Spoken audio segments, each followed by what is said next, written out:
My name's Jeff Ansley. I had 2 artificial discs put in my neck.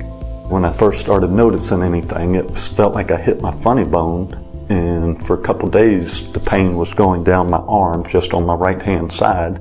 Then it got into my fingers, and then after that felt like I had a sharp pain right under my shoulder blade. And it felt like a dull, sharp pain, though, like a pencil was being pushed in me. And that went on probably for a month. And went to a doctor in Savannah, and they did an MRI, and that's when they said I had 2 discs bulging and it was pressing against my spinal cord. And what they recommended was having fusion, and when they told me the process that was going to be, which myself and my sister own a small construction company, and they said I was going to be out of work for like 6 months. That was not going to happen, so any which way, was still exploring things, and my wife found Dr. Katzman on the internet.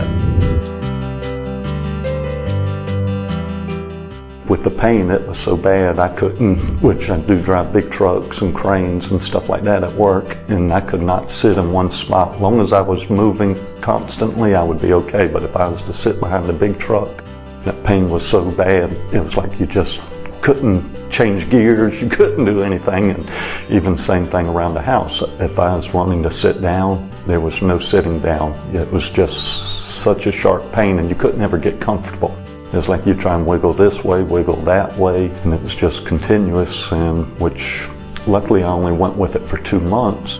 And that's when Dr. Katzman, when he really showed me how much strength I was losing, you'd hold your arms out like this, and he just went like that with my right hand.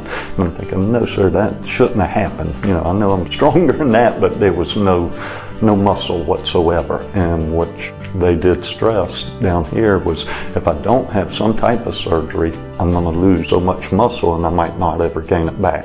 He said, but after this surgery, you will feel great. And I mean, that afternoon, I felt great. My wife and I walked probably half mile to an ice cream shop and had surgery that morning. And 5 o'clock that afternoon, I was walking a half mile to go get ice cream. And come Monday morning, I was back at work doing construction full time. Dr. Katzman, when I met him, he was down to earth person. He was just so outgoing, I guess, and so confident in himself. You can tell when somebody's really confident in what they do, and Dr. Katzman was just, the way he described everything, it was just like he was building a cake or just anything like that. It was just so simple what he was going to do, and like no worries. It wasn't like, well, I hope this comes out good, or I hope, you'll be able to do this later in life. No, Dr. Katzman said, you go out and enjoy life. And that's what I've been doing, enjoying life since I've had this surgery. It's been great.